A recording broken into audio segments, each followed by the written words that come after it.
Bonjour,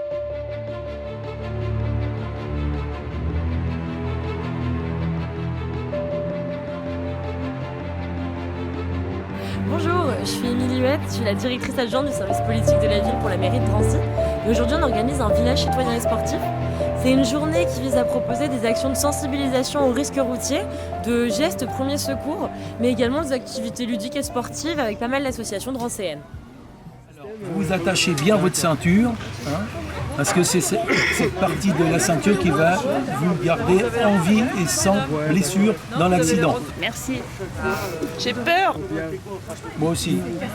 C'est comme un manège à sensation, mais les retombées sont un peu plus dramatiques, je dirais, dans une situation vraie. Donc ça fait peur. Ouais. Mais vous avez l'estomac bien accroché? Le cerveau déplacé, je pense aussi. En fait, c'est pour vous sensibiliser sur les personnes qui boivent de l'alcool et voir comment elles perçoivent les choses et elles voient les choses quand elles ont bu. Là, c'est sur les deux. En fait, les deux lunettes, c'est une infraction. Ça, c'est contraventionnel parce qu'on est à 0,8. Et là, c'est du délictuel. Là, c'est le passage au tribunal et on perd le permis de conduire. Donc là, du coup, c'est juste pour vous sensibiliser sur la perte de champ visuel. Vous allez, là, vous voyez normalement, quand tu vas mettre les lunettes et tu vas faire le parcours, tu vas te rendre compte que ça te gêne et que tu vas avoir une gêne au niveau visuel. Et comme ça, tu te rends compte, en fait, de quand les personnes elles consomment de l'alcool, qu'elles te disent « je suis en état de conduire », voilà comment ils ressentent et ils voient les choses à l'extérieur. Est-ce que tu monteras dans un véhicule? Si une personne habille, est-ce que tu vas monter dans la voiture? Non. Ah voilà, c'est ce qui m'intéresse.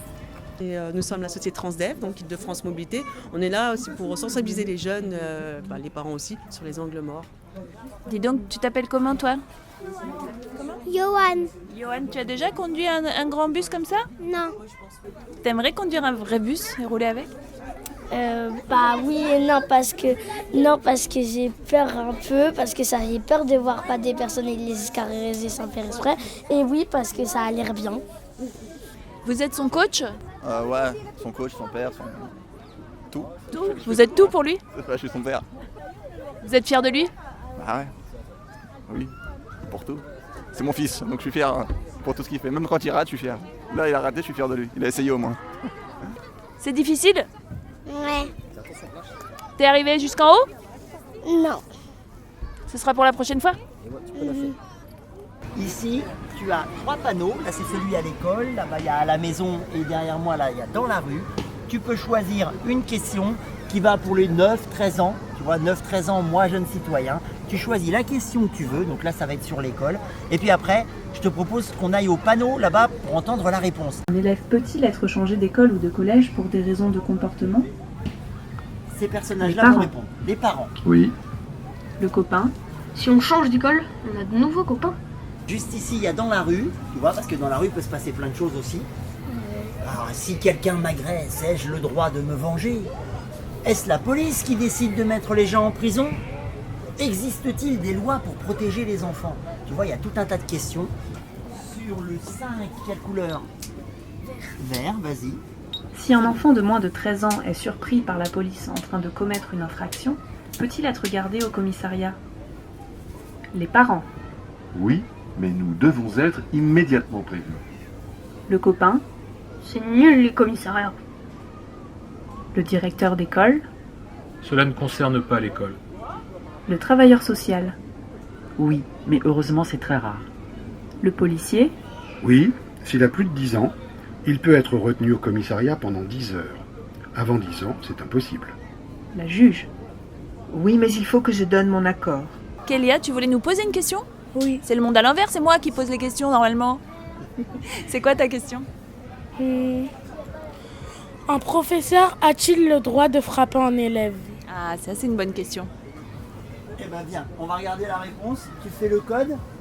Donc là, c'est 25 rouge, c'est ça? Un professeur ou un maître a-t-il le droit de frapper un élève? Le directeur d'école? Non, pas plus qu'un élève ne doit frapper un professeur ou un camarade. Bonjour, je m'appelle Christophe, je travaille au service jeunesse de la ville de Drancy.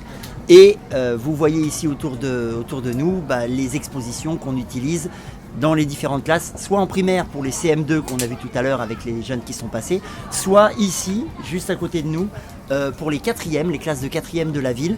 C'est donc proposé et ça s'appelle 13-18 ados et citoyens. On va venir mettre juste son oreille du coup au niveau de sa bouche tout en regardant son abdomen. Savoir forcément si elle respire ou non. Dans le cas présent, du coup, la personne là ne respire pas. Ce qu'on va faire, c'est directement appeler les pompiers. Donc on compose le 18. Vous voulez que je vous montre ce que j'aurais fait moi? Ouais, si vous voulez, je peux vous tenir. Voilà. Ouais, on peut inverser un peu les rôles, comme ça vous vous montrez également. Déjà bien se relever les manches. Exactement, tout à fait. Prendre sa paume comme ça. Bien sûr. Hein, et puis appuyer comme ça. Alors moi je ferai 5-6 fois comme ça. Ouais, hein, 5-6 fois. Ouais. La recette de ma grand-mère, je vous dis la recette de ma grand-mère. Et ensuite, non, on arrête le... Non, le bouche à bouche, on laisse tomber. Sauf si à la limite c'est un de vos proches. C'est dommage parce que Bob il me fait de l'œil. Oh, moto Simone. J'ai pas de casque, monsieur.